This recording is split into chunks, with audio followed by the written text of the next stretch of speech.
Huwag kang mag-alala, anak. Madali lang paikutin ang ulo ng babaeng yan. Akala niya mahal mo siya. Ang mga salitang iyon, kasing lamig ng hangin mula sa aircon, ay tumagos mula sa siwang ng pinto ng aming silid-aklatan. Nanggaling ang boses sa biyanan kong si Doña Viridiana, pero ang katahimikan ng asawa kong si Leandro ang bumaon na parang patalim sa puso ko. Nakatayo ako sa pasilyo, sa labas lamang ng pinto. Sa nanginginig kong mga kamay ay hawak ko ang isang maliit na kahon. Laman yon, ang isang mumurahing relos na pinag-ipunan ko mula sa kakarampot kong baon na tinitipid ko pa sa pamamagitan ng hindi pagkain ng tanghalian sa loob ng isang buwan. Regalo ko sana para sa kanya. 1 linggo pa lang kaming kasal at gusto ko siyang sorpresahin. Bumagsak ito mula sa aking mga palad.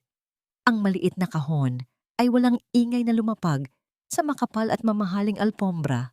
Ngunit sa loob ng dibdib ko, may isang bagay na gumuho at ang tunog nito ay mas nakabibingi kaysa sa nabasag na salamin may bumara sa lalamunan ko.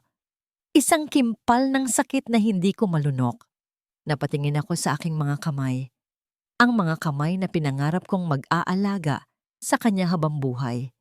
Sa lahat ng isinuko ko para sa kanila. Isa lang pala akong laruan na madaling pagsawaan. Hindi ko na napigilan ang sarili ko.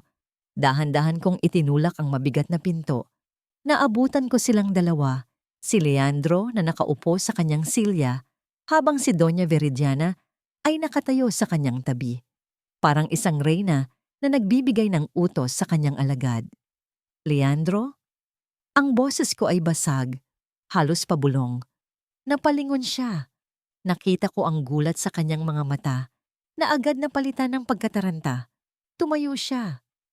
Mira, kanina ka pa ba riyan? Hindi ako sumagot.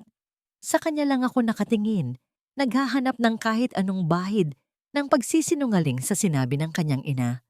Naghahanap ng pagtatanggol. Ngunit wala. Wala akong nakita, kundi ang pag-iwas niya ng tingin. Ano ang ibig sabihin ni Mama? Tanong ko, pinipilit buuin ang bawat salita. Na pinapaikot mo lang ako? Mira, hindi sa ganon. Simula niya lumapit sa akin. It's complicated. Anong komplikado?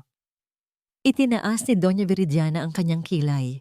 Humalukip-kip at tiningnan ako mula ulo hanggang paa na para bang isa akong dumi sa kanyang sahig. Ang sabihin mo, Samira, ay narinig mo ang katotohanan.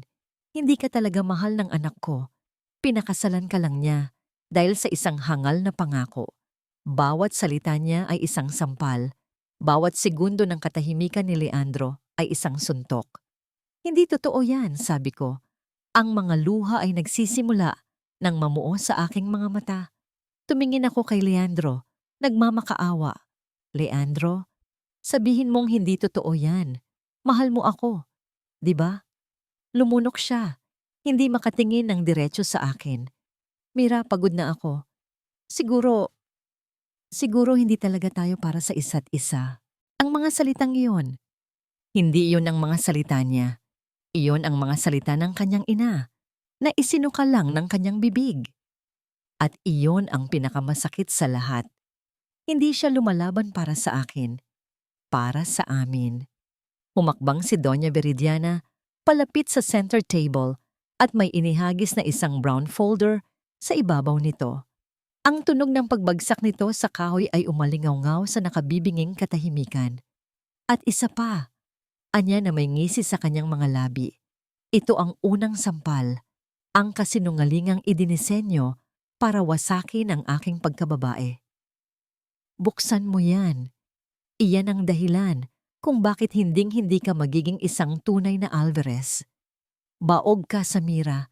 Hindi mo kami mabibigyan ng tagapagmana. Nanginginig kong binuksan ang folder. Isang medical report. May pangalan ko pero hindi ko kailanman nakita ang doktor na yon. Ang mga salitang infertile ay nakasulat na parang isang hatol. Isang kasinungalingan. Isang napakalaking kasinungalingan. Alam kong hindi ito totoo. Tumingin ako kay Leandro, umaasang makikita ang pagdududa sa kanyang mga mata. Ngunit ang nakita ko ay pagtanggap. Pagtanggap sa lason na isinubo ng kanyang ina. At doon dumating ang ikalawang sampal. Ang pagtalikod na mas masakit pa sa kamatayan. "Patawarin mo ako, Mira," sabi niya. Ang kanyang boses ay walang emosyon. "Pero kailangan na nating maghiwalay." Gumuho ang mundo ko. Ang lalaking pinangakuan kong mamahalin habang buhay ay tinatalikuran ako dahil sa isang pirasong papel na gawa-gawa lang. Ang sakit ay hindi na mailarawan. Para akong nalulunod pero walang tubig. Sa isang iglap, pumasok ang dalawang malalaking lalaki. Hinawakan nila ako sa magkabilang braso. Hindi ako pumalag. Wala na akong lakas. Ang kaluluwa ko ay parang umalis na sa aking katawan. "Ihahatid na namin siya," sabi ni Doña Veridiana sa mga tauhan. Humarap siya sa akin. Ang kanyang mga mata ay nagliliyab sa tagumpay. "Ibalik niyo siya sa probinsya niya, sa lugar kung saan nababagay ang mga basura." Kinaladkad nila ako palabas ng mansyon, palabas ng buhay na inakala kong sa akin. Nagsisimula ng umambon. Isinakay nila ako sa likod ng isang itim na sasakyan. Mula sa bintana, huli kong nakita si Leandro. Nakatayo sa may pinto, hindi gumagalaw. Isang duwag na anino sa dilim. Ang biyahe ay isang malabong panaginip. Ang ulan ay lumakas, humahagupit sa bintana ng sasakyan. Walang nagsasalita. Ang tanging naririnig ko lang ay ang pintig ng sarili kong puso na parang gustong kumawala sa dibdib ko. Huminto kami sa isang madilim at liblib na daan na napapaligiran ng matataas na damo. "Baba," utos ng isa sa mga lalaki. Pinilit nila akong bumaba. Ang malakas na ulan ay agad bumasa sa akong damit. Ang putik ay kumapit sa aking mga paa. "Ano ang ginagawa niyo?" Tanong ko. Ang takot ay nagsisimula nang gumapang sa buo kong katauhan. Hindi sila sumagot. Sa isang malakas na tulak, bumagsak ako sa maputik na lupa. Bago pa ako makabangon, narinig ko ang pagsara ng pinto ng sasakyan. Nakita ko ang mga ilaw nito na papalayo. Dahan-dahang tinatalikuran ako. Sa gitna ng kawalan, sa gitna ng malakas na bagyo, nakahandusay ako, nanginginig sa ginaw at takot. Ang bawat patak ng ulan ay parang latigo sa aking balat. Sinubukan kong sumigaw, pero walang boses na lumabas. Ang tanging naririnig ko lang ay ang walang tigil na pagbuhos ng ulan at ang nakakabinging dagundong ng kulog. At doon, sa gitna ng kawalan, nilamon ako ng dilim. Ang huli kong natandaan ay ang walang awang paghagupit ng ulan. Pagkatapos noon, kadiliman na lang. Nagising ako sa amoy ng pinakuluang dahon ng bayabas at yerbabuena. Dahan-dahan kong iminulat ang aking mga mata. Ang una kong nakita ay isang kisameng gawa sa nipa na may mga siwang kung saan sumisilip ang liwanag ng araw. Nakahiga ako sa isang simpleng papag at ang kumot na nakabalot sa akin ay magaspang ngunit malinis. May marahan at mainit na apoy mula sa isang maliit na kalan sa sulok na nagbibigay init sa buong silid. Isang matandang babae ang lumapit sa akin. Ang kanyang mukha ay puno ng mga guhit ng panahon, ngunit ang kanyang mga mata ay malinaw at puno ng pag-aalala. Maingat niyang inilapag ang kanyang palad sa aking noo. "Gising ka na pala, Hija," anya sa isang boses na mahinahon at malambing. "Ako si Isabela. Huwag kang mag-alala. Ligtas ka na rito." Sinubukan kong bumangon, ngunit isang matinding kirot ang gumuhit sa buo kong katawan. Napahiga akong muli habang inaalalayan niya nga ako. "Dahan-dahan lang," sabi niya. "Marami kang galos at pasa. Mataas din ang lagnat mo kagabi." Ang isip ko ay naglalakbay. Pilit pinagdudugtong ang mga piraso ng alaala. Ang kotse, ang ulan, ang pagtulak. Si Leandro. Ang pangalan niya ay hirap na lumabas sa aking mga labi. Nasaan ang asawa ko? Isang buntong hininga ang pinakawalan ni Aling Isabela. Inabutan niya ako ng isang baso ng maligamgam na tubig. Natagpuan kita sa gilid ng daan kagabi, Hija. Walang malay at basang-basa sa ulan. Nag-iisa ka lang. Para kang isang basahan na itinapon. Parang may bumagsak na yelo sa sikmura ko. Ang bawat salita niya ay kumpirmasyon ng katotohanang pilit kong tinatakasan. Itinapon nila ako. Iniwan para mamatay. Hindi iyon isang masamang panaginip. Sa mga sumunod na araw, si Aling Sabela ang nag-alaga sa akin. Pinapakain niya ako ng mainit na sabaw at ginagamot ang aking mga sugat gamit ang mga halamang gamot. Sa bawat gabi, binabangungot ako. Nakikita ko ang mukha ni Leandro, ang malamig na mga mata ni Doña Veridiana. Ang bawat araw ay parang isang mahabang gabi ng pagluluksa para sa buhay na inagaw sa akin. Isang umaga, halos 3 linggo na ang nakalipas, nagsimula akong makaramdam ng kakaiba. Isang matinding pagkahilo at pagsusuka ang gumising sa akin. Inakala kong dahil lang iyon sa mga nangyari. Ngunit nang maulit iyon ng ilang araw, napansin iyon ni Aling Sabela. Pinaupo niya ako at maingat na sinuri. Hinawakan niya ang aking pulso at pagkatapos ay maranyang kinapa ang aking tiyan. Tumingin siya sa akin at sa unang pagkakataon, nakita ko ang isang ngiti sa kanyang mga labi. Hija, sabi niya, ang kanyang boses ay puno ng pagkamangha. Hindi ka baog. Sa katunayan, nagdadalang tao ka.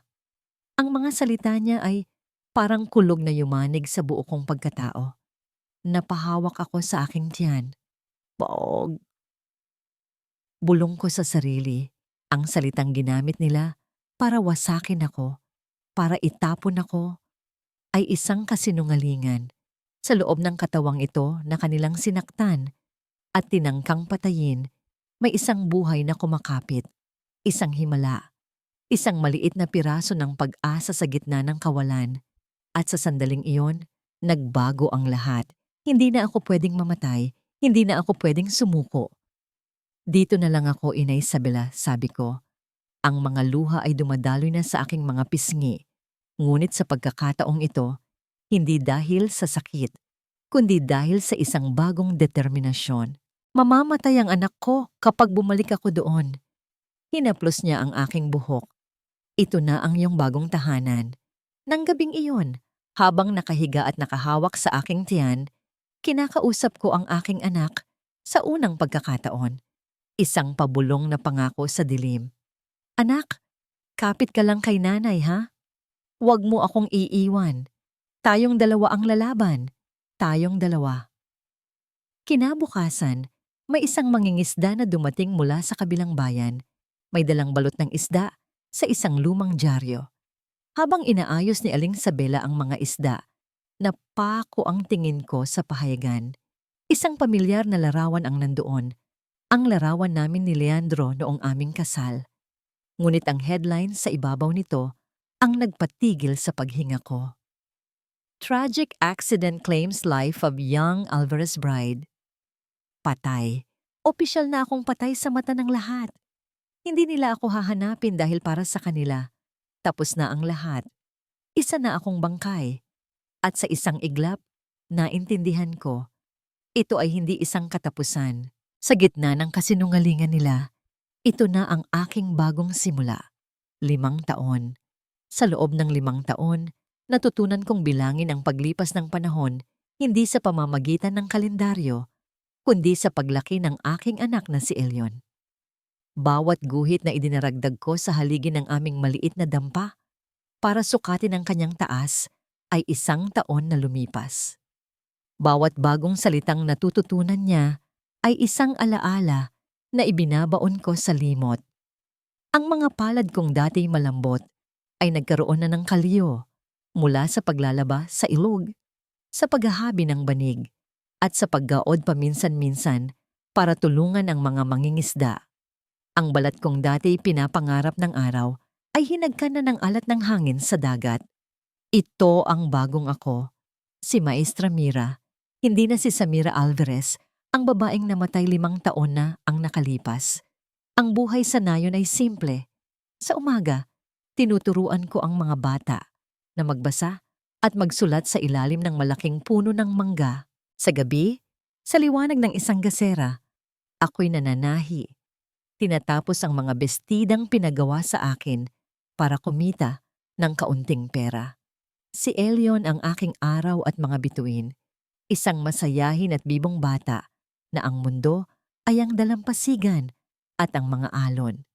Ngunit may mga gabing ang kanyang mga tanong ay parang maliliit na karayom na tumutusok sa aking puso. Nanay, tanong niya isang gabi habang nakahiga kami sa aming papag. Lahat ng kalaro ko may tatay. Nasaan po ang tatay ko? Niyakap ko siya ng mahigpit. Nasa isang malayong lugar siya, anak, pero laging nakatingin sa iyo mula roon. Isang kasinungalingang kinailangan kong sabihin para protektahan siya sa isang katotohanang kahit ako'y hirap tanggapin. Naging puso ako ng nayon at ang nayon naman ang naging kaluluwa ko. Nang isang malakas na bagyo ang sumira sa bubong ng aming dampa, nagtulong-tulong ang mga kapitbahay. May nagbigay ng nipa, may nag-abot ng pako, lahat sila ay nandoon. Pinapatunayan na ang pamilya ay hindi laging nagsisimula sa dugo. Ang diwa ng bayanihan na iyon ang unti-unting humilom sa mga sugat na iniwan ng pagtataksil sa akin. Ngunit may mga pagkakataong ipinapaalala sa akin ng tadhana na ako'y nag-iisa. Isang gabi, nilagnat ng mataas si Elion. Nanginginig siya sa ginaw at hindi mapakali. Sinabi ni Aling Sabela na kailangan siyang madala sa doktor sa kabilang bayan, ngunit wala akong pera. Nang gabing iyon, binuksan ko ang isang maliit na baul. Kinuha ko ang nag-iisang bagay na natira sa akin mula sa aking ama. Isang lumang silver locket. Sa loob nito ay ang maliit na larawan ng aking ina. Habang tinititigan ko yon, hindi ko maiwasang isipin ang karangyaan sa mansyon ng mga Alvarez. Sila'y natutulog sa malalambot na kama habang ako'y kailangang isuko ang pinakamahalaga kong alaala para lang sa gamot. Kinabukasan, mabigat ng loob na ipinagbili ko iyon sa isang naglalakong mag-aalahas. Ang perang napagbilhan ay sapat para sa doktor at gamot ni Elion. Habang pauwi, yakap-yakap ko ang aking anak na mahimbing nang natutulog. Gumaling siya, pero may isang piraso sa akin na nawala magpakailanman. Isang araw, sa kasagsagan ng piyesta ng nayon, sumali si Elion sa isang palarong pabitin. Sa kanyang kaliitan, nagawa niyang makakuha ng isang maliit na laruang kotse. Tumakbo siya palapit sa akin, ang kanyang mukha ay maningning sa tuwa. Ang pawis ay tumutulos sa kanyang noo. Inabot niya sa akin ang laruan. Para sa'yo, nanay, sabi niya. Humihingal pa. Kasi ikaw ang best nanay sa buong mundo. Sa sandaling iyon, lahat ng sakit, lahat ng pagod, lahat ng sakripisyo ay biglang naglaho. Binuhat ko siya at niyakap ng mahigpit habang ang mga luha ng kaligayahan ay malayang dumaloy sa aking mga pisngi. Dito, sa yakap ng aking anak, sa gitna ng tawanan at musika ng piyesta, naramdaman ko ang tunay na kapayapaan. Ito ang aking yaman. Ito ang aking lahat. Akala ko, iyon na ang magiging buhay namin. Payapa. Simple. Malayo sa anino ng nakaraan. Ngunit isang hapon, habang nagwawalis ako sa bakuran, isang lalaking hindi pamilyar ang lumapit. Malinis ang kanyang kasuotan, makintab ang sapatos, halatang hindi taga rito. Magandang hapon po, bati niya. Hinahanap ko po sana si Maestra Mira. Ako nga po, sagot ko. Ipinagtataka kung sino siya. Ako po ay isang investigador, pagpapatuloy niya. May impormasyon po akong natanggap. May gusto lang po sana akong linawin tungkol sa isang abogadong matagal nang namatay sa kulungan. Kinabahan ako. Isang malamig na agos ang gumapang sa aking likuran. Ang pangalan niya po ay Attorney Mateo Ravelo. Ang walis na hawak ko ay bumagsak sa lupa. Ang pangalan ng aking ama. Isang pangalang matagal ko nang ibinaon sa aking isipan, ngayon ay binibigkas ng isang estranghero sa harap ng aking tahanan. Ang nakaraang akala ko'y patay na ay biglang nagbalik upang kumatok sa aking pinto. Ang walis na hawak ko ay bumagsak sa lupa, ngunit parang hindi ko naramdaman ang pagkawala nito sa aking kamay. Ang pangalan ng aking ama, si Attorney Mateo Ravelo, ay umalingaw-ngaw sa hangin na parang isang kulog na matagal nang nawala, ngunit ngayon lang dumating ang dagundong. Ano po ang tungkol sa kanya? Nagawa kong itanong. Ang boses ko ay halos hindi marinig. Pinapasok ko ang imbestigador sa loob ng aming maliit na dampa. Pinaupo ko siya sa nag-iisang silyang kahoy na mayroon kami. Si Aling Sabela ay nasa labas, abala sa pagbibilad ng isda, habang si Elion ay natutulog sa loob ng aming silid. Matagal na po naming iniimbestigahan ang kaso ng inyong ama, Ma'am. Simula niya, maingat ang bawat salita. Namatay siya sa kulungan dahil sa kasong estafa sa pagnanakaw di umano ng pondo mula sa isang charity foundation, pero alam naming pareho na hindi iyon totoo. Tumango ako. Ang aking mga kamao ay nakakuyom sa aking kandungan. Alam ko, ang aking ama, ang pinakamarangal na taong kilala ko, hinding-hindi niya gagawin yon. May mga bago kaming ebidensya, pagpapatuloy ng lalaki, mga testimonya, mga dokumento. Ang inyong ama ay sinetap lamang. Ipinain siya para pagtakpan ng isang mas malaking tao, isang mas malaking operasyon ng money laundering na gumagamit sa charity bilang front. Sino? Ang tanong ay lumabas na parang isang hikbi. Sino ang gumawa nito sa kanya? Tumingin siya ng diretso sa aking mga mata. Ang may-ari at founder ng charity foundation na yon, ma'am. Ang taong direktang nakinabang sa pagkakakulong ng inyong ama. Isang pangalan lang ang lumalabas sa lahat ng aming investigasyon. Huminto siya sandali na parang naghahanda sa bigat ng kanyang sasabihin, Doña Veridiana Alvarez. Sa isang iglap, ang lahat ng hangin sa mundo ay parang naubos. Ang pader na itinayo ko sa paligid ng aking puso sa loob ng 5 taon, ang pader na gawa sa mga alon, sa buhangin, sa pagmamahal ni Elion, gumuho ito sa isang iglap. Ang dalawang pinakamalaking trahedya sa buhay ko, ang pagkawala ng aking ama at ang pagtataksil ng aking asawa, ay hindi pala magkahiwalay na bagyo. Iisang tao lang pala ang sentro ng lahat ng ito. Iisang halimaw lang ang sumira sa lahat. Hindi ko na namalayan ang pag-alis ng imbestigador. Ang tanging natatandaan ko ay ang pag-abot niya sa akin ng isang calling card. Kung mayroon po kayong maaalala o kung handa na kayong magsalita, tawagan niyo lang po ang numerong yan. Nang gabing iyon, hindi ako natulog.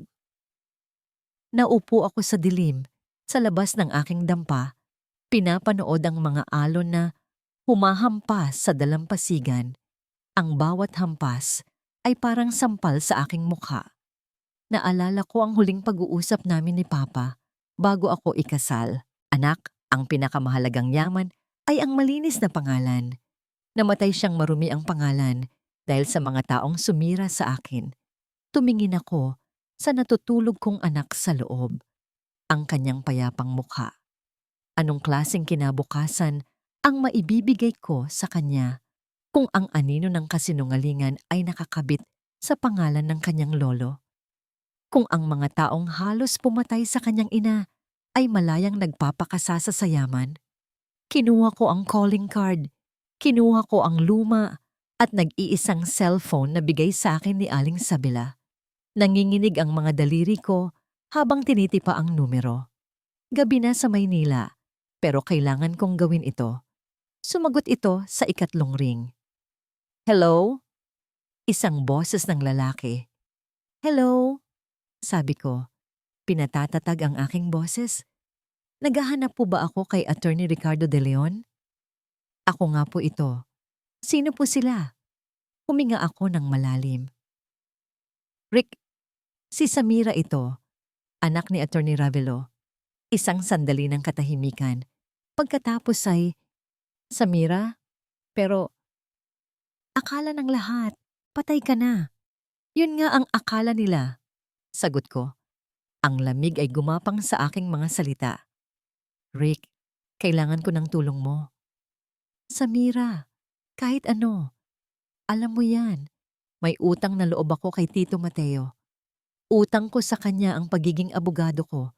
Sabihin mo lang. Ikinuwento ko ang lahat, maliban sa pagkakaroon ko ng anak. Sa huli, sinabi niya, bago namatay ang papa mo, may iniwan siyang last will and testament sa akin. Hindi kalakihan, pero sapat na halaga na nakatago sa isang pangalan na hindi konektado sa kanya. Sapat para makapagsimula kang muli. Sapat para lumaban. Doon, sa ilalim ng ningning ng mga bituin, habang nakikinig sa alon ng dagat na naging saksi sa aking paghilom, isang bagong desisyon ang nabuo sa aking puso. Hindi na ito tungkol sa pagtatago. Tapos na ang pagtakbo. Babalik ako, Rick, sabi ko. Ang bawat salita ay may bigat ng isang pangako. Babalik ako sa Maynila at sa pagbabalik ko, sisiguraduhin kong luluhod sila at pagbabayaran ng lahat ng kanilang mga kasalanan. Ang pag-alis sa nayon ang pinakamahirap na bagay na ginawa ko sa buong buhay ko. Mas mahirap pa kaysa sa pagharap sa kamatayan.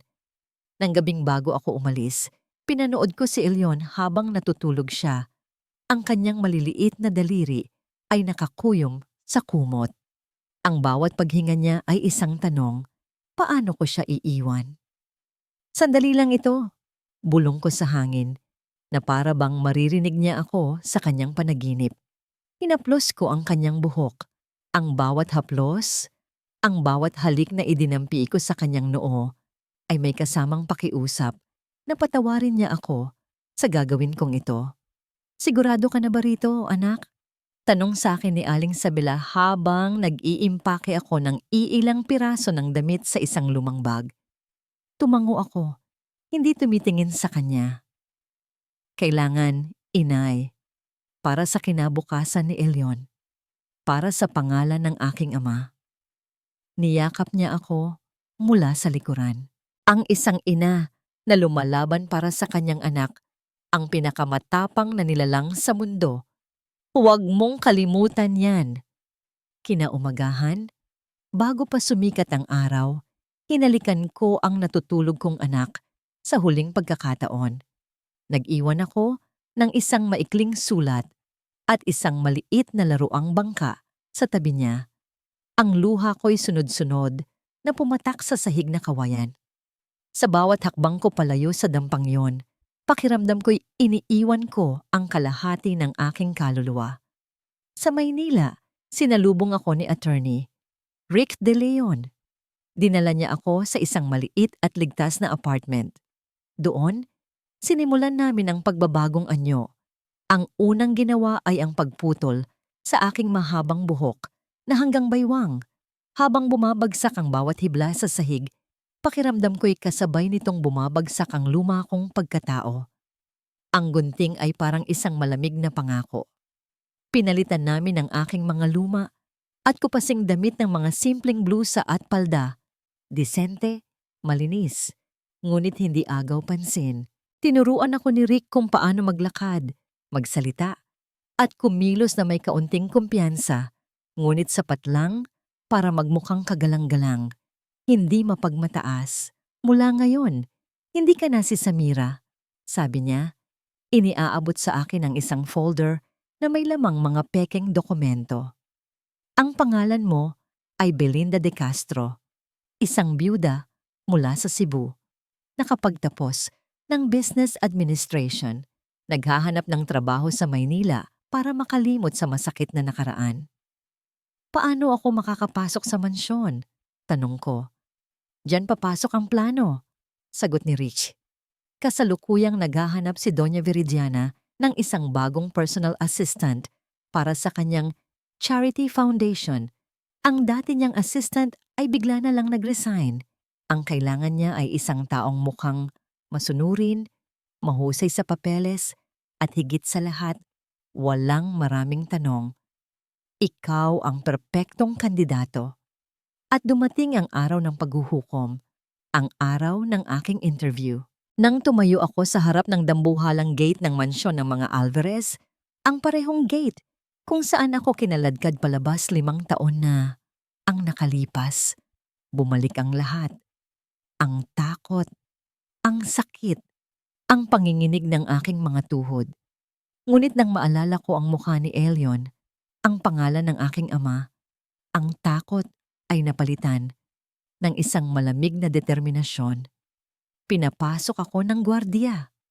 Habang naglalakad ako sa mahabang hardin patungo sa pinto, pakiramdam ko'y bawat puno at bawat bulaklak ay sumisigaw ng pangalan ko. Samira.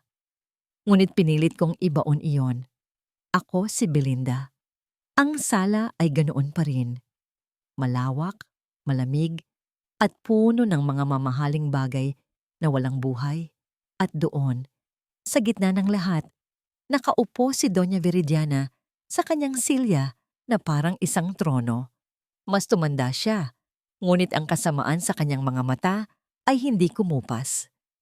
Tiningnan niya ako mula ulo hanggang paa sa ibabaw ng kanyang salamin.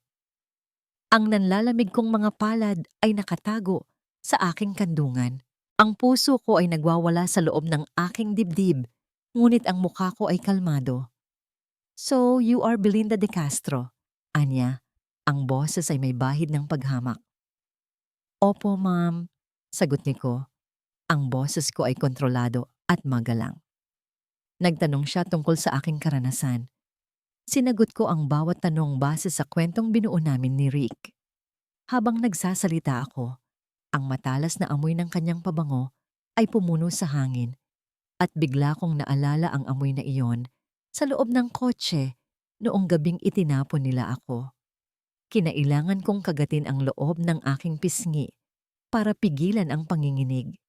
Kailangan ko ng isang taong matapat at masipag, sabi niya. Tinititigan ako na parang sinusuri ang bawat hibla ng aking pagkatao. At higit sa lahat, ayoko sa lahat ang mga taong tsismosa at maraming tanong. Maliwanag? Opo, ma'am. Malinaw po. Sagot ko. Tumayo siya at lumakad paikot sa akin. Mukha ka namang matino. At dahil biyuda ka, wala kang pamilyang uuwian. Maaari kang mag-focus sa iyong trabaho. Isang malamig na ngiti ang sumilay sa kanyang mga labi. You're hired. Mag-umpisa ka bukas. Hindi ako makapaniwala. Ganoon lang kadali. Ang babaeng sumira sa buhay ko ay personal akong pinapasok sa kanyang kaharian. Salamat po, ma'am. Makakaasa po kayo sa akin. Nang talikuran ko siya para umalis, naramdaman ko ang kanyang mga mata na nakatitig sa aking likuran. Bawat hakbang ko palabas ng mansyon ay may bigat. Nang makalabas ako ng gate at makasakay sa taxi, doon lang ako huminga. Nanginginig ang buo kong katawan. Nagawa ko.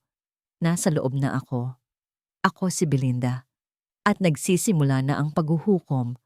Ang unang araw ko sa loob ng mansyon ay parang paglalakad sa ibabaw ng napakanipis na yelo. Bawat hakbang ay maingat. Bawat paghinga ay kinakalkula. Ang pamilyar na amoy ng floor wax at mamahaling air freshener ay sumalubong sa akin. At sa isang iglap, bumalik ang lahat ng alaala. Ang mga araw na ako, ang mestra ng bahay na ito, ang asawang naghihintay sa pag-uwi ng kanyang kabiyak. Ngayon, ako ay isang estranghero, isang anino, sa sarili kong dating tahanan. Itinuro sa akin ni Doña Viridiana ang isang maliit na opisina sa dulo ng pasilyo. Ito pala ang dating study room ni Leandro. Ang puso ko ay biglang kumabog ng mas mabilis. Ang mga bookshelf na dati puno ng mga libro niya sa arkitektura ay puno na ngayon ng mga folder at kahon na may tatak ng kanyang foundation. Ito ang magiging lungga mo, Belinda. Sabi niya, inilapag ang isang makapal na ledger sa lamesa. Ang unang trabaho mo, ayusin mo ang lahat ng financial records ng foundation sa loob ng 5 taon. Gusto kong makita ang bawat sentimong pumasok at lumabas. Ang kanyang utos ay malinaw. Ito na ang pagkakataon ko. Ang mga dokumentong ito ang susi. Masusunod po, ma'am. Sagot ko, pinanatiling neutral ang aking boses habang sa loob-loob ko'y nagsisimula ng magplano ang aking isip. Habang binubuklat ko ang mga unang pahina, hindi ko maiwasang isipin ang locket ng aking ama na ipinagbili ko para sa gamot ni Elion. Dito sa mga papel na ito, nakasulat ang libo-libong pisong donasyon para sa mga palabas na charity event habang ang anak ko ay muntik nang mamatay sa lagnat. Isang malamig na galit ang gumapang sa aking dibdib. Isang galit na nagbigay sa akin ng lakas. Nasa kalagitnaan ako ng pag-aayos nang bumukas ang pinto. Si Leandro. Nakatayo siya roon, may hawak na tasa ng kape. Mas mukha siyang pagod kaysa sa huli kong naaalala.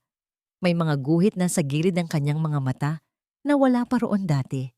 Nagtama ang aming mga mata at sa isang segundo, natigilan ako. Ang buong katawan ko ay nanigas. Ito ang lalaking minahal ko. Ito ang lalaking tumalikod sa akin.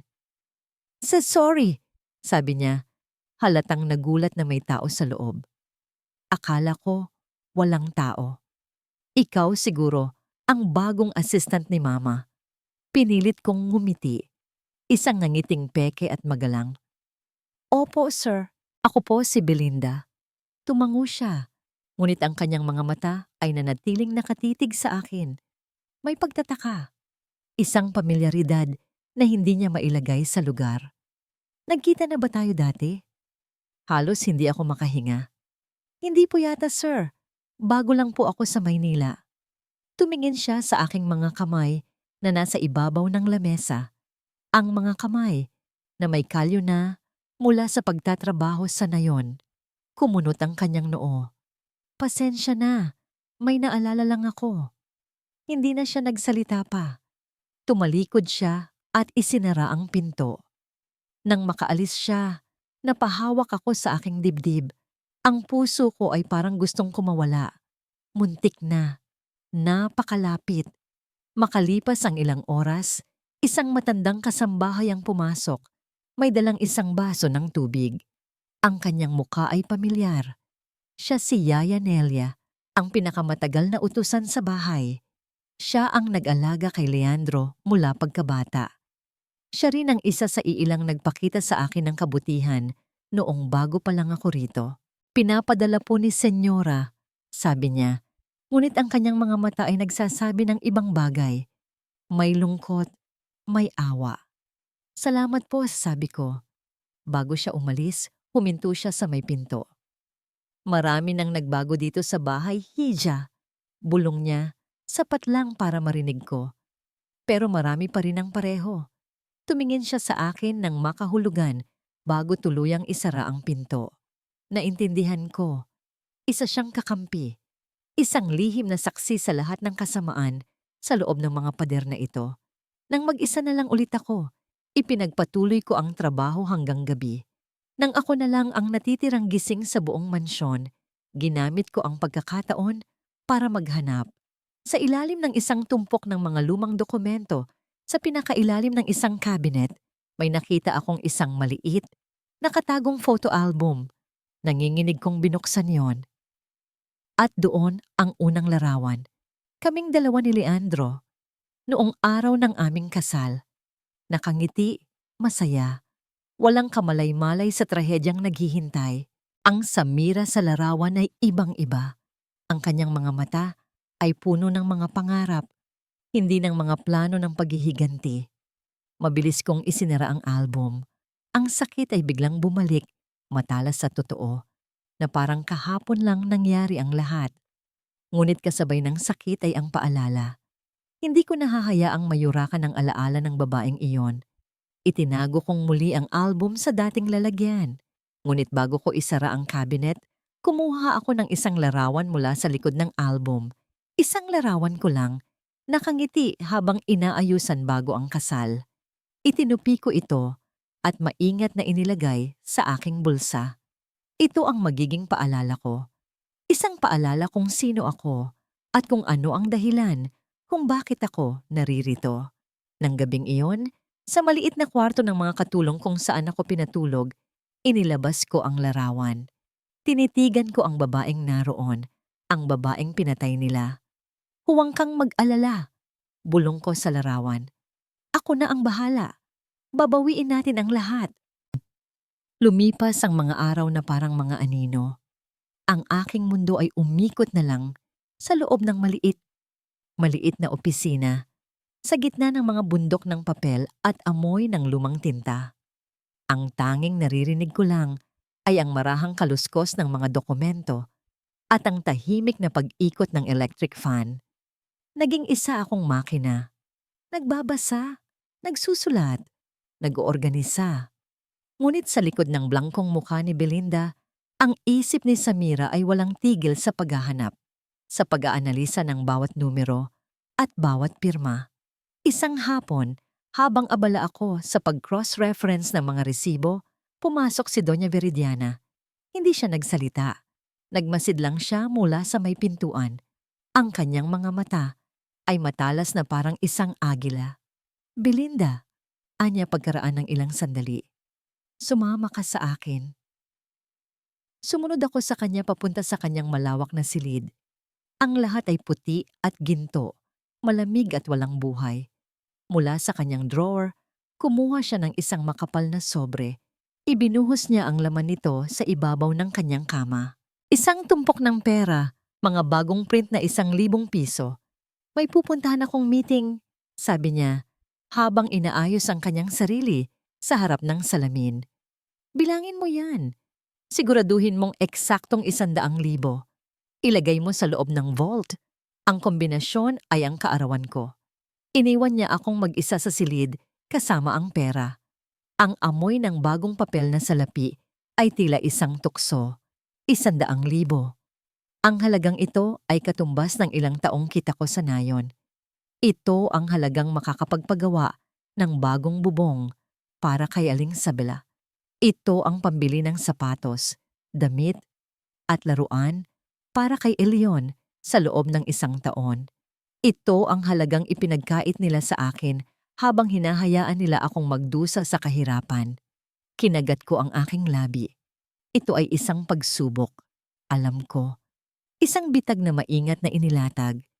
Sinimulan kong bilangin ang pera. Ang aking mga daliri ay nanginginig ng bahagya. Bawat piraso ng papel ay parang isang nagbabagang uling. Tinapos kong bilangin. Eksakto. 100,000. Tumingin ako sa paligid. Walang kamera. Walang nakatingin. Ganoon kadali.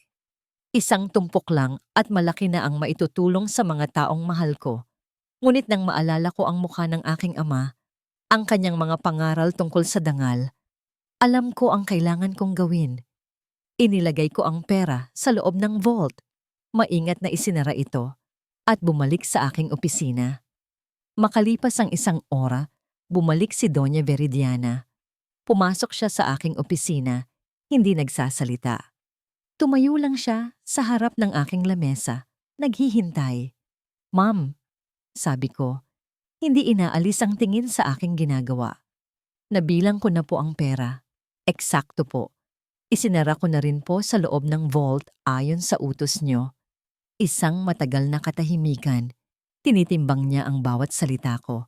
Pagkatapos, isang halos hindi mahahalata na tango. Good, anya. At tumalikod na. Nakahinga ako ng maluwag. Nalampasan ko ang pagsubok. Dahil sa pangyayaring iyon, tila lumuwag ng kaunti ang tali sa aking leeg. Binigyan ako ni Doña Veridiana ng access sa mas maraming file, kabilang na ang mga confidential na ulat ng foundation. Isang gabi, habang nag-overtime ako, may isang folder na nakaagaw ng aking pansin. Professional Services, ang nakasulat. Sa loob nito ay mga resibo para sa buwanang pagbabayad sa isang tao o kumpanya. Paulit-ulit ang pangalan, J.D. Reyes, at ang halaga ay hindi maliit. ₱250,000 bawat buwan. Walang nakasulat kung ano ang eksaktong serbisyo, walang kontrata, tanging mga resibo lang na may pirma. Sino si J.D. Reyes at bakit siya binabayaran ng ganito kalaking halaga kada buwan Sa loob ng halos 6 na taon na, habang malalim akong nag-iisip, may kumatok ng marahan sa pinto. Si Yaya Nelia, may dalang isang tasa ng mainit na kape. Gabi na, Hija. Baka kailangan mo nito. Anya sa mahinang boses. Salamat po, Yaya. Sagot ko. Tumingin siya sa mga papel na nakakalat sa aking lamesa. Mag-iingat ka, Belinda. Bulong niya. Puno ng pag-aalala ang kanyang mga mata. Ang mga pader dito sa bahay ay may mga tenga at ang mga papel ay hindi laging nagsasabi ng buong katotohanan. Ang kanyang mga salita ay isang babala, isang kumpirmasyon. May itinatago ang mga papel na ito. Nang makaalis siya, kinuha ko ang aking cellphone.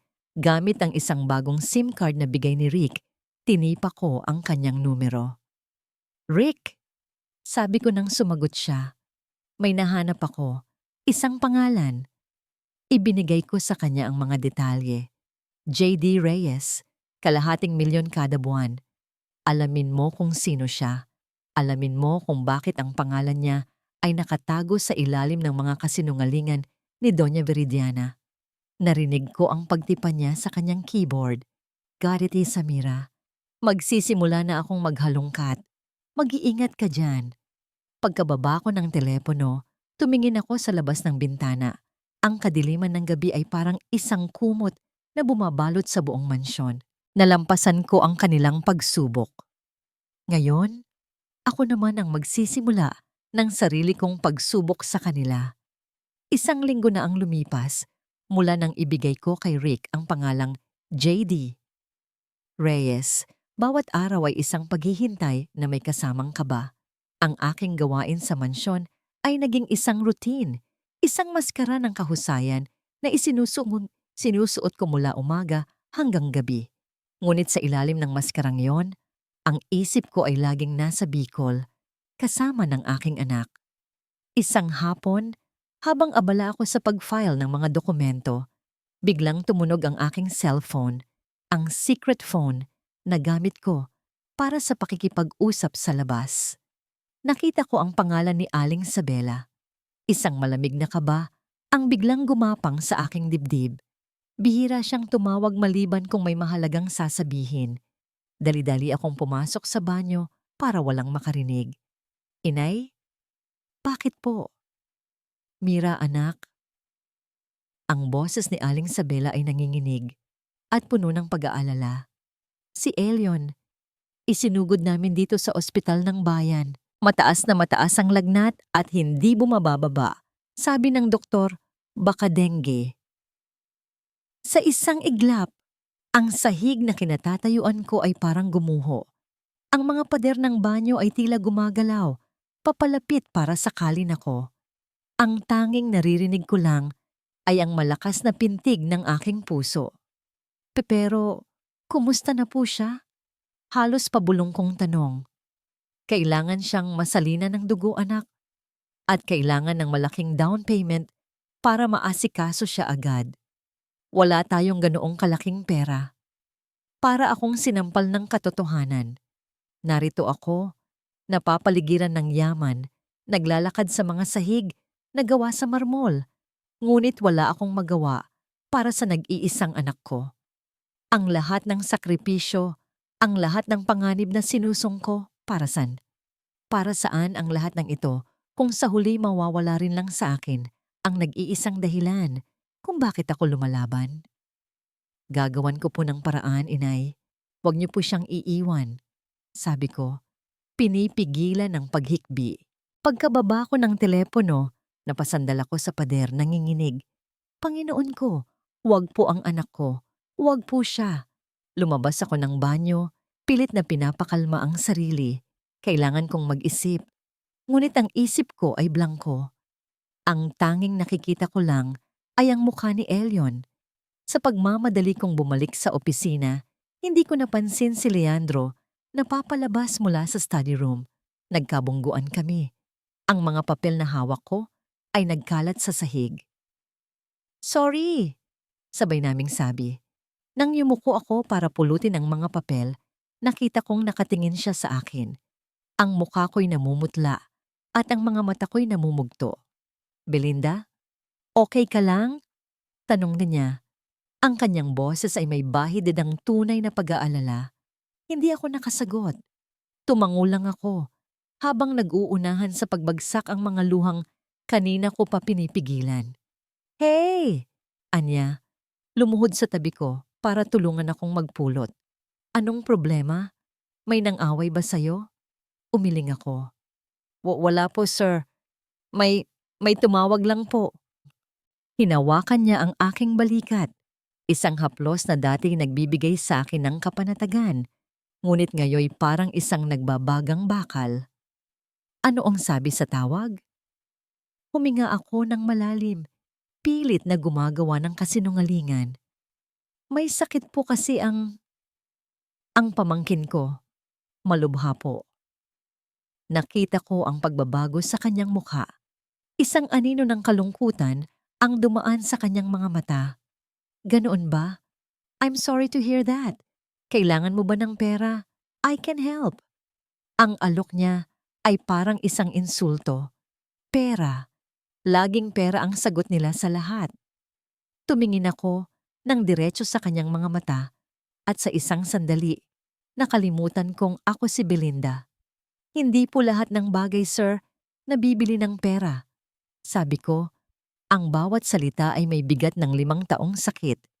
May mga bagay na kailangan lang, nandoon ka. Natigilan siya sa sinabi ko. Ang kanyang pagkakahawak sa balikat ko ay lumuwag. Tinitigan niya ako na parang sa unang pagkakataon ay hindi lang isang empleyado ang nakikita niya, kundi isang taong may kaluluwa. Papasensya na po, sir. Sabi ko, biglang natauhan. Mabilis kong pinunasan ang aking mga luha at tumayo. Kailangan ko lang pong tapusin ang trabaho ko. Iniwan ko siyang nakaluhod doon, litong-lito. Dumiretso ako sa opisina at isinara ang pinto. Wala ng oras. Kailangan kong kumilos. Tinawagan ko si Rick. Rick, si Elion nasa ospital. Nanginginig kong ikinuwento ang lahat. Sige, Samira. Ako na ang bahala. Magpapadala ako ng pera kay Aling Sabela ngayon din. Mabilis niyang sagot. Hindi aabot, Rick. Kailangan na nila ngayon. Bawat minuto ay mahalaga. Pagkababa ko ng telepono, napatingin ako sa labas. Madilim na. Ang buong bahay ay tahimik na. Isang desperadong ideya ang nabuo sa aking isipan. Isang ideya na mapanganib, ngunit wala na akong ibang maisip. Ang vault, ang pera ni Doña Viridiana, ang kaarawan niya.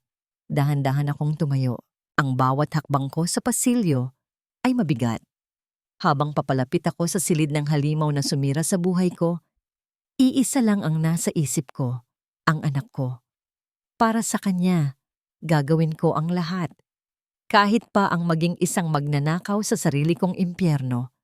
Ang bawat hakbang ko sa pasilyo, patungo sa silid ni Doña Viridiana, ay parang pagtapak sa mga nagbabagang pako.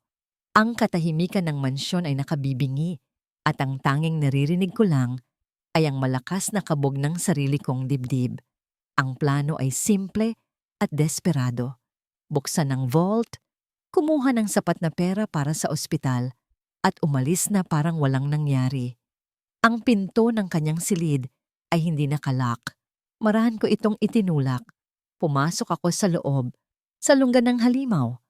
Ang malamig na hangin mula sa naka-standby na aircon ay dumampi sa aking balat. Lumuhod ako sa harap ng malaking painting sa pader. Ang painting na alam kong nagtatago sa vault. Maingat ko itong inalis sa pagkakasabit. Nandoon ito, ang malamig at matigas na bakal. Ang kaarawan niya. 0819. Nanginginig kong ipinasok ang kombinasyon, ang bawat marahan at metalikong tunog ng pagpihit ng dial ay parang sigaw sa katahimikan. Sa huling pihit, narinig ko ang isang mahinang tunog ng pagbukas. Bumukas ang pinto ng vault. Nasa loob ang pera, nakatumpok na parang mga ordinaryong papel lang. Sa tabi nito ay mga alahas na kumikinang kahit sa dilim. Hindi ko yun pinansin. Ang kailangan ko lang ay ang pera. Inabot ko na ang aking kamay, handa nang dumampot. Anong ginagawa mo, Hija? Ang boses na yon, mahina ngunit malinaw, ay nagpatigil sa pagtibok ng aking puso. Nanigas ako. Dahan-dahan akong lumingon. Nakatayo sa may pintuan si Yaya Nelia. May hawak na isang baso ng gatas. Ang kanyang mukha ay hindi galit. Puno ito ng lungkot at pag-unawa. Bumagsak ang dugo mula sa aking mukha. Huli na ako. Ito na ang katapusan. Yaya, nagsimulang manginig ang aking mga labi. Hindi po. Ano? Wala akong masabi. Anong sasabihin ko? Walang kasinungalingan ang makakapagligtas sa akin ngayon. Isinara niya ang pinto sa likuran niya at dahan-dahang lumapit. Ibinaba niya ang baso sa lamesa. Hinawakan niya ang aking mga balikat at marahan akong itinayo. Alam ko, bulong niya. Anong alam niyo po? Tinitigan niya ako ng diretso sa mga mata. At sa kanyang mga mata, nakita ko ang lahat. Mula pa noong unang araw, maaaring nabago mo ang iyong buhok, ang iyong pananamit. Pero ang mga mata mo, hindi nagbago. Iyan pa rin ang mga mata ni Samira na puno ng kabutihan. At ngayon, puno ng sakit. Napahagulgol ako. Ang lahat ng bigat, lahat ng takot, lahat ng pag-iisa na tiniis ko ay biglang bumuhos. Niyakap niya ako, isang yakap ng isang ina. Tahan na anak. Ang anak ko po, Yaya. Hikbi ko.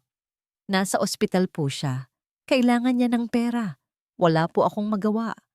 Kumalas siya sa pagkakayakap at hinawakan ang aking mukha. Hindi mo kailangang maging magnanakaw, Mira. Hindi ka ganyan. Mula sa bulsa ng kanyang duster, may kinuha siyang isang maliit at lumang sobre. Inilagay niya ito sa nanginginig kong mga kamay. Ito, kunin mo. Lahat ng ipon ko sa buong buhay ko. Tiningnan ko ang sobre. Pero Yaya, hindi ko po matatanggap to. Tanggapin mo. Anya, may diin sa kanyang boses. Mas kailangan mo yan kaysa sa akin. Ituring mo ng bayad sa lahat ng kasalanan ko, sa lahat ng pananahimik ko habang pinapahirapan kanila. Niyakap ko siyang muli. Ang pasasalamat ay bumaha sa aking puso. May sasabihin ako sa'yo, bulong niya. Pagkatapos naming kumalma, narinig ko ang pag-uusap niyo ni Attorney Rick tungkol kay J.D. Reyes. Napatingin ako sa kanya. Hindi ko alam kung sino talaga siya.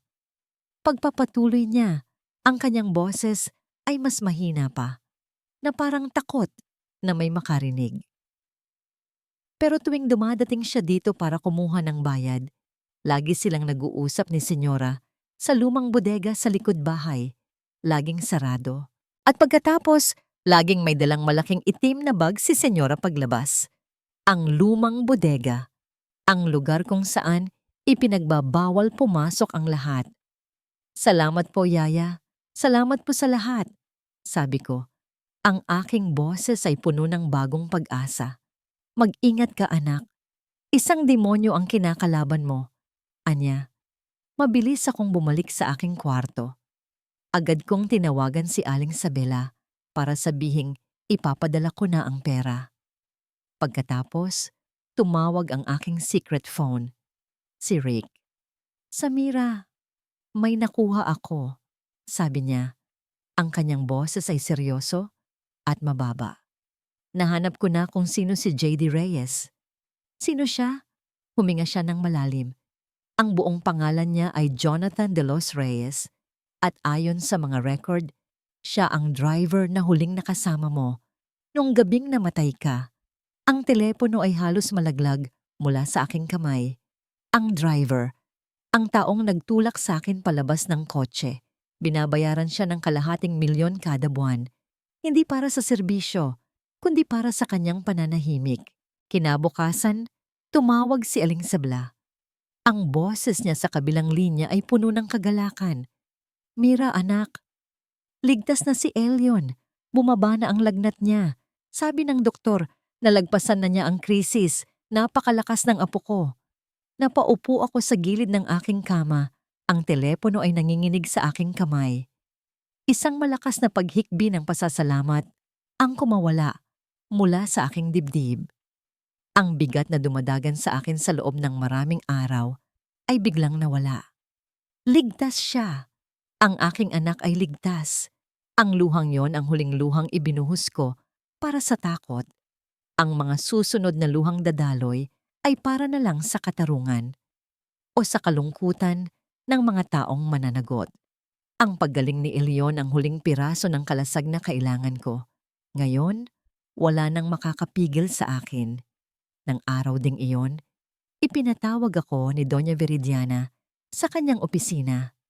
Mukha siyang masaya, isang uri ng kaligayahan na nagmumula sa sariling tagumpay. Belinda, anya, habang pumipirma ng mga tseke. Malapit na ang anibersaryo ng foundation.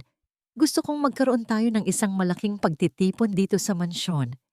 Imbitahan mo ang lahat ng board members, ang ating mga pinakamalalaking donors, at ilang piling miyembro ng media. Gusto kong ipakita sa lahat ang tagumpay ng ating mga tinutulungan. Ang kanyang pagkasarkastiko ay halos nagpangiti sa akin. Isang malaking pagtitipon, isang entablado.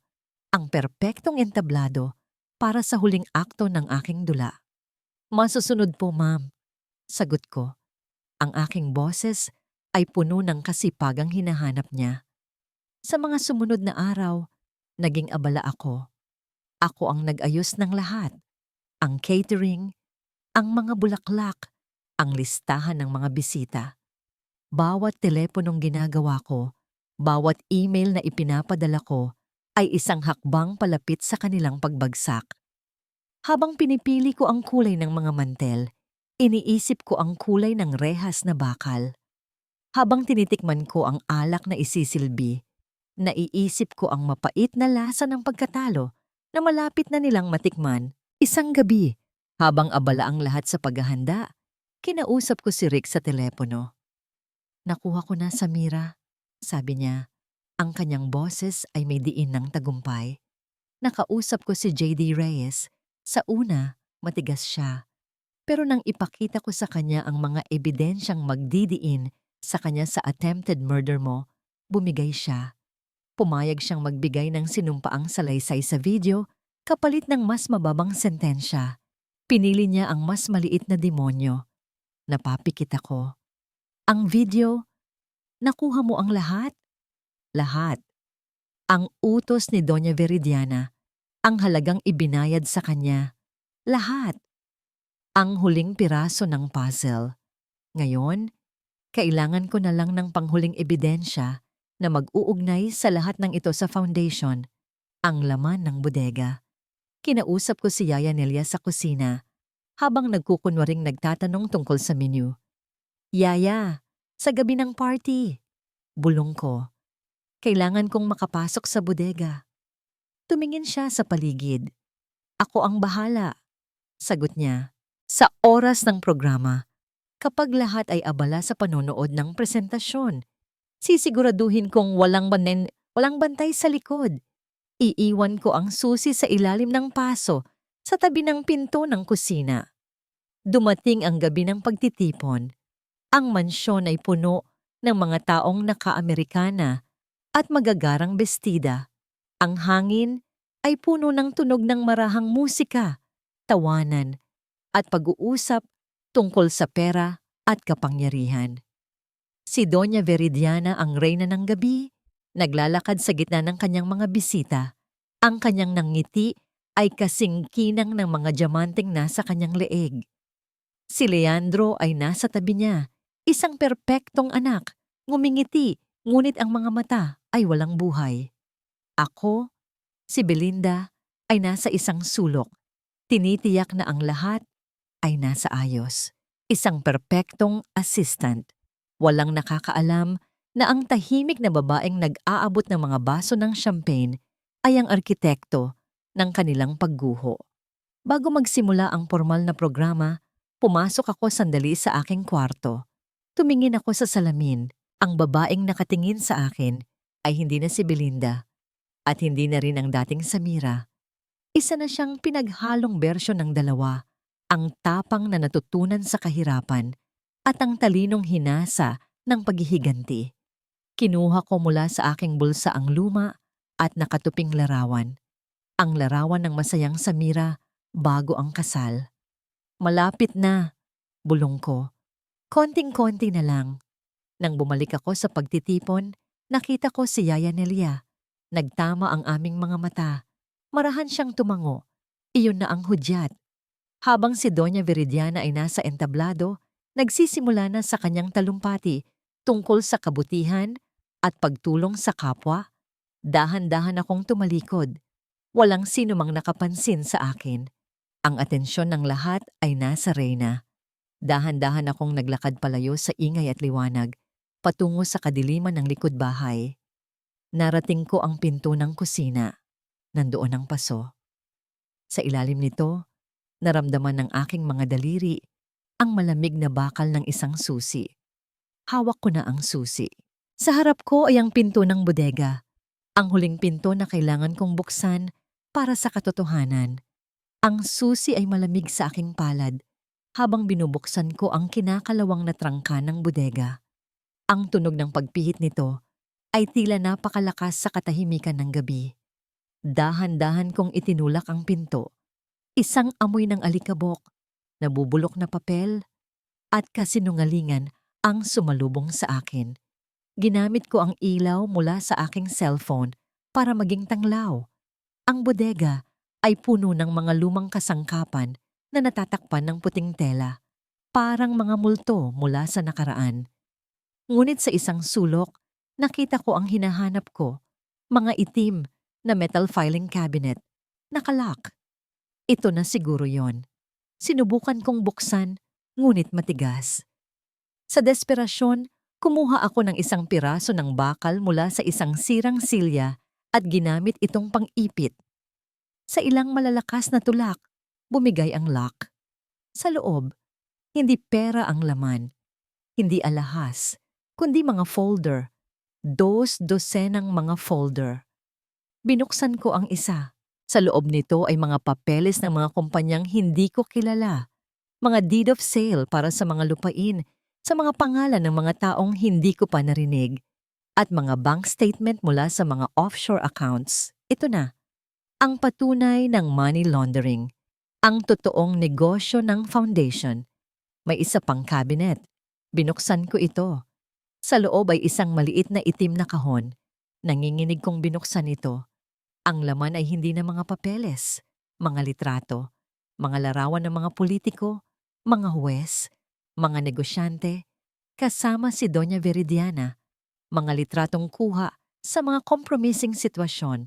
Ito ang kanyang alas. Ito ang kanyang blackmail. At sa ilalim ng lahat, isang sobre. Ang pangalan ko ang nakasulat.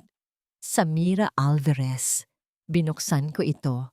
Sa loob ay ang orihinal na medical report na ginamit niya laban sa akin. Sa likod nito, may sulat kamay na nakasulat.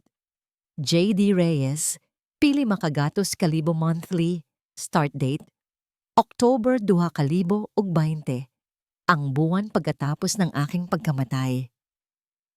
Ito na ang pisikal na koneksyon, ang ebidensyang hindi matututulan.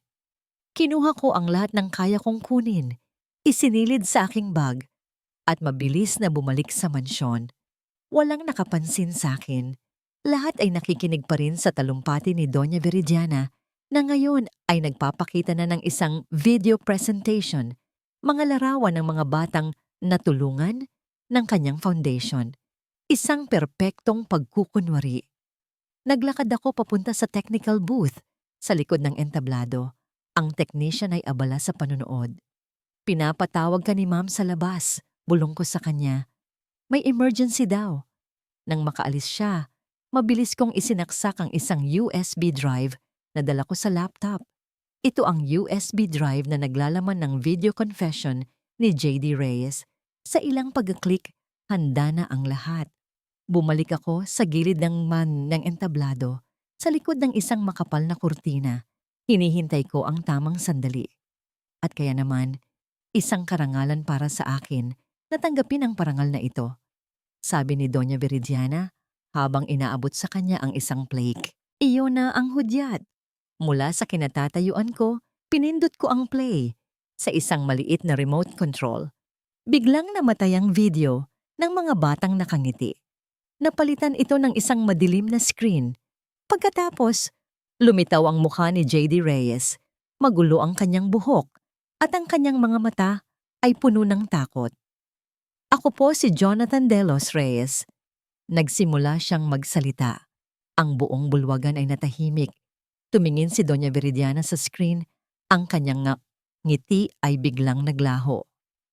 Inutusan po ako ni Doña Viridiana Alvarez na itapon at iwanan si Ma'am Samira Alvarez sa daan noong gabi ng October 15, 2020. Isang malakas na bulungan ang pumuno sa bulwagan.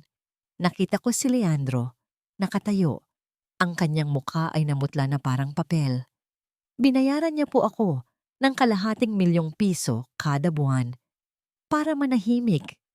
Patayin niyo yan! Patayin niyo ang projector! Sigaw ni Doña Viridiana. Ang kanyang boses ay nanginginig sa galit at takot. Ngunit huli na, lumabas ako mula sa likod ng kurtina at dahan-dahang naglakad papunta sa entablado. Lahat ng mata ay napunta sa akin. Ang bulungan ay naging isang nakabibingbinging katahimikan. Hindi niyo na kailangang patayin, Doña Viridiana. Sabi ko, ang aking boses na pinalakas ng mikropono ay umalingaw-ngaw sa buong silid. Dahil ang multo ng nakaraan ay narito na para singilin kayo. Hinubad ko ang aking salamin. Inalis ko ang pagkakatali ng aking buhok.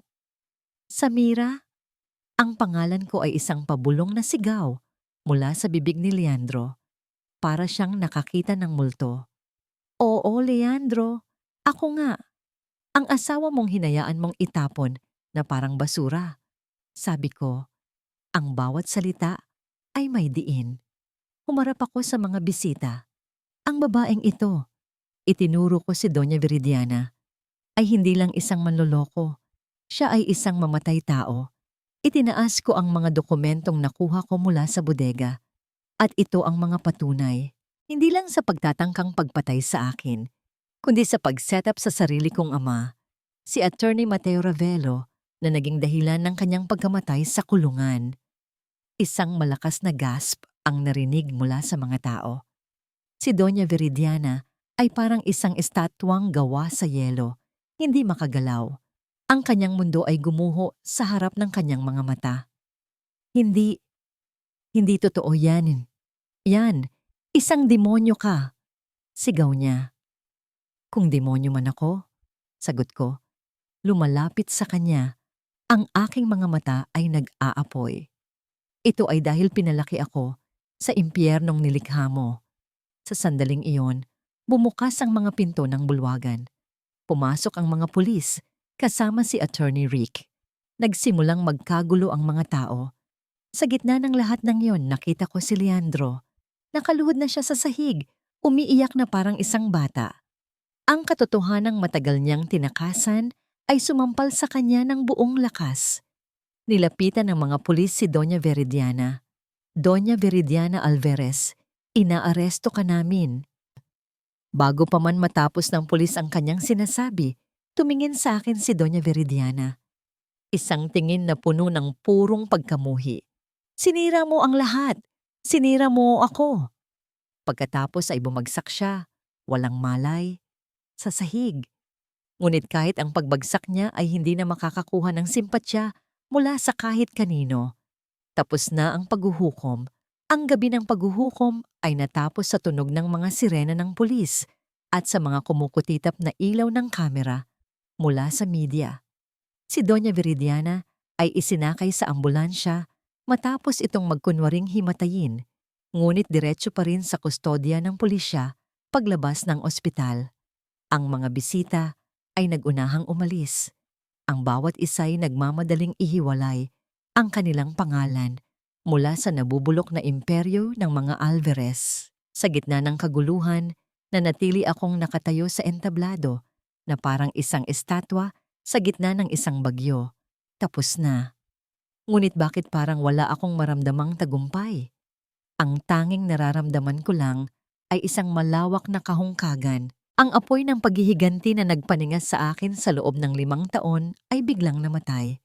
At ang naiwan na lang ay ang malamig na abo. Bumaba ako sa entablado.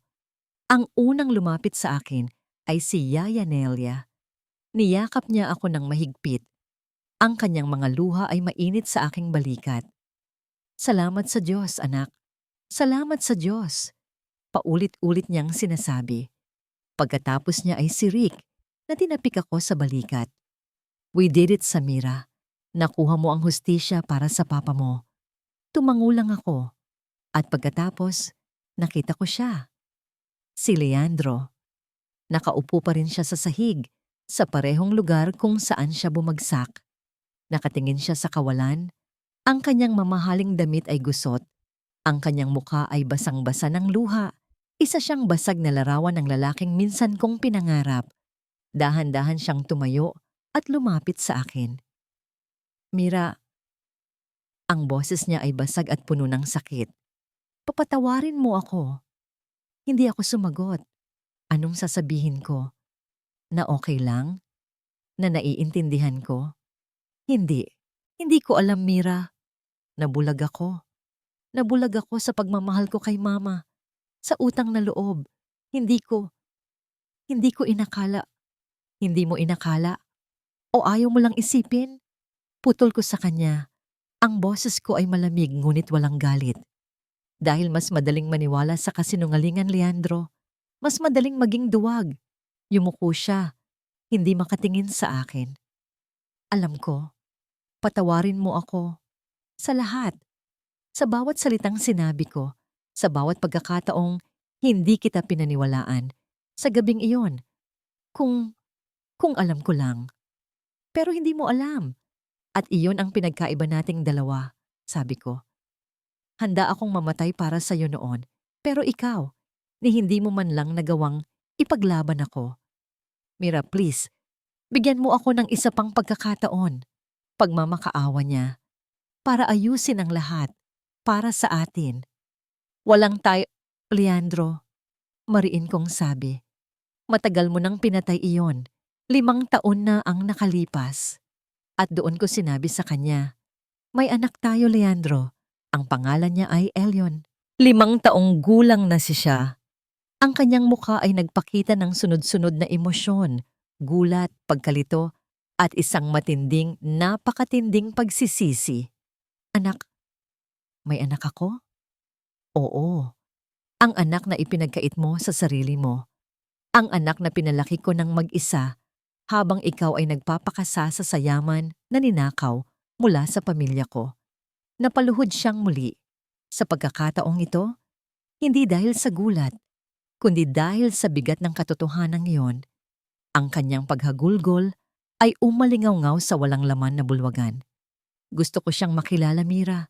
Please, hayaan mo akong maging ama sa kanya. Tinitigan ko siya. Ang duwag na lalaking ito. Ang lalaking sumira sa akin. Ngunit nakita ko rin ang ama ng aking anak. Hindi ko ipagkakait sa anak ko ang karapatan niyang makilala ang kanyang ama. Sabi ko, ang aking desisyon ay buo na. Pero hindi ibig sabihin noon ay babalik ako sa iyo. Hinding-hindi na. Ang pagiging ama ay hindi isang karapatan, Leandro. Isa itong responsibilidad na kailangan mong patunayan mula sa malayo. Tumalikod na ako. Mira, saan ka pupunta? Tanong niya. Huminto ako ngunit hindi ako lumingon. Uuwi na ako. Uuwi? Dito ang bahay mo. Hindi. Sabi ko. Ang huling salita ko sa kanya. Ang tahanan ko ay kung nasaan ang anak ko at ang lugar na yon ay malayo. Napakalayo sa impyernong ito. Naglakad ako palabas ng mansyon, palayo sa mga piraso ng aking kahapon. Sa bawat hakbang, nararamdaman ko ang paggaan ng aking dibdib. Ang kadena na nag-ugnay sa akin sa pamilyang ito, sa loob ng maraming taon ay tuluyan ng naputol. Malaya na ako. Lumipas ang 1 taon. Ang pagbabalik ko sa nayon ay parang isang paggising mula sa isang napakahabang bangungot. Sa bawat kilometrong nilalakbay ng bus palayo sa magulo at maingay na syudad, Nararamdaman ko ang unti-unting paglaya ng aking kaluluwa. Ang hanging pumapasok sa bintana ay nagbago ng amoy. Mula sa usok at polusyon, naging amoy ng basang lupa at mga bulaklak. At nang sa wakas ay masilayan ko ang bughaw na dagat sa di kalayuan, alam kong nakauwi na ako. Ang muling pagkikita namin ni Elion ay isang tanawing hindi kayang ipinta ng kahit sinong pintor. Tumakbo siya papalapit sa akin.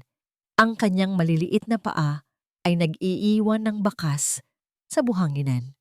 Binuhat ko siya at niyakap ng napakahigpit. Nilanghap ang amoy ng araw at dagat sa kanyang buhok. "Ang tagal mo, nanay," sabi niya. "Nag-enjoy ka ba sa Maynila?" Napangiti ako habang may luhang dumadaloy sa aking pisngi. "Hindi, anak, pero tinapos ko lang ang kailangan kong tapusin para hindi na tayo kailanman babalik doon." Mula noon, ang buhay namin ay naging isang payapang awit. Muli kong itinayo ang aming maliit na paaralan sa ilalim ng puno ng mangga. Sa perang nakuha ko bilang danyos perwisyo mula sa mga Alvarez, nakapagpatayo ako ng isang maliit na klinika para sa nayon na pinangalanan kong Mateo Ravelo Community Clinic bilang parangal sa aking ama. Ang kanyang pangalan, na minsan nilang dinungisan, ay naging simbolo na ngayon ng pag-asa at pagtulong. Hindi ko na muling nakita si Doña Viridiana. Ayon sa mga balita, matapos mahatulan ng habambuhay na pagkabilanggo para sa napakaraming kaso, bumagsak ang kanyang kalusugan. Ang kanyang imperyo ng kasinungalingan ay gumuho at ang lahat ng kanyang ari-arian ay kinumpiska ng gobyerno. Namatay siyang mag-isa sa loob ng bilangguan, isang reynang walang kaharian, isang inang kinalimutan ng nag-iisa niyang anak. Si Leandro naman ay sinubukang tuparin ang kanyang pangako. Bawat buwan, may dumarating na malaking halaga sa bank account na ginawa ko para kay Elion. Hindi ko yon ginagalaw. Iyon ay para sa kinabukasan niya. Paminsan-minsan, nagpapadala siya ng mga laruan at sulat. Binabasa ko ang mga ito kay Elion, ngunit laging may distansya. Ang pagiging ama ay isang karapatan na unti-unti niyang pinagsisikapang makuha. Ngunit ang pagiging asawa ay isang pribilehiyong tuluyan na niyang iwinaksi. At ako? Natagpuan ko na ba ang kapatawaran? Natutunan ko na ang kapatawaran ay hindi paglimot. Hindi ko kailanman malilimutan ang sakit. Ngunit natutunan kong huwag nang hayaan na ang sakit na yon ang magdikta sa aking buhay. Pinatawad ko si Leandro hindi para sa kanya, kundi para sa akin. Pinatawad ko ang kanyang karuwagan para palayain ang sarili ko sa galit. Ngunit si Doña Viridiana, hindi ko siya pinatawad at hindi ko na kailangan. Ang batas ng tao at ng langit na ang humusga sa kanya. Ang hindi pagpapatawad sa kanya ay hindi na isang bigat sa aking dibdib. Isa na lamang itong katotohanang tinanggap ko. Natagpuan ko na ba ang kapayapaan? Oo, isang hapon, habang papalubog ang araw at nagkukulay kahel ang buong kalangitan. Naupo ako sa dalampasigan, pinanood ko si Elion na naglalaro. Kasama ang ibang mga bata. Ang kanilang mga tawanan ay mas matamis pa sa kahit anong musika. Ang hangin ay may dalang alat at kalayaan. Ang buhangin sa aking mga paa ay mainit. Mula sa aking leeg, isinabit kong muli ang laket ng aking ama na ipinatubos ko mula sa pagkakabenta. Hinaplos ko ito. Ito na ang aking yaman. Ang alaala ng isang marangal na ama, ang pagmamahal ng isang malusog na anak, at ang kapayapaan ng isang pusong natutong paghilumin ang sarili nitong mga sugat. Hindi ko kailangan ng isang palasyo para maging reyna. Dahil dito, sa maliit na nayon na ito, sa piling ng aking anak, hawak ko ang nag-iisa at tunay na kaharian.